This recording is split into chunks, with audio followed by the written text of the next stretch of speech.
Hello everyone, this is Teresa and I have a very exciting technique to share today. It's not often that I get this excited about a discovery in the craft room, and I hope you'll stick with me till the end because this is really not a long video and I think you're going to be excited about the possibilities for using your layered stamps with this technique. Now today I'm going to be using an Altenew layered set called the Ornamental Flower. This is really more about the technique than the stamp set I'm using. Now, the first set of inks I'm going to be used is a set by Altenew called Tea Party, but later in the video I will be showing this technique with non-Altenew inks. In fact, it's a mixture of different colors. So what you're going to see me do is I started with the 6 by 6 inch piece of paper, which is large enough to fit into the original MISTI, yet be able to be easily turned. So what you're seeing me doing is I'm not moving the layering stamp at all. I'm merely rotating the paper a turn and then repeat stamping. And as I go through this process, you're going to see the magic appear, because as I create each layer, I don't have to move the stamp. The key to success with this technique is to make sure that every time you do turn the paper that it is staying squarely in that corner, because if it moves even just a little bit during one of the steps, then your stamping can be off. However, if you do find that after doing this process that you're off a little bit, you can make some minor corrections with the Copic marker or whatever markers you may have on hand to do that kind of thing.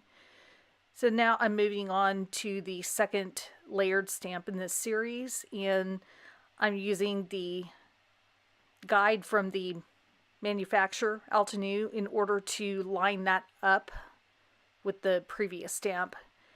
And I don't have a lot of layered stamps myself, but if they do have that type of key, they are incredibly helpful as far as getting things lined up.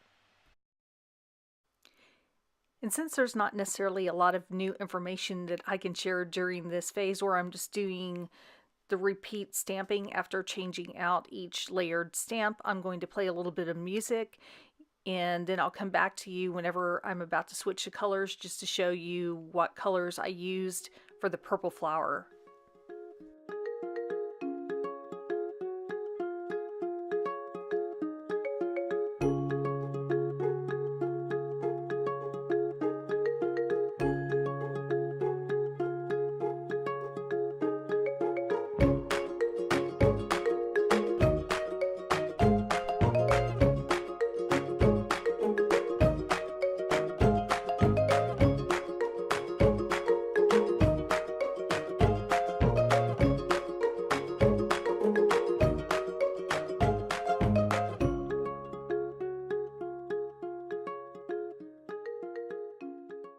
And now to switch things up a bit, I'm going to use some Distress Oxide inks, a Catherine Pooler ink, and a Memento dye ink.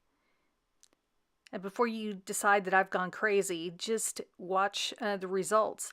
The point is, this is the kind of thing where you can play with all the existing inks that you already have in your collection and come up with color combinations that you like.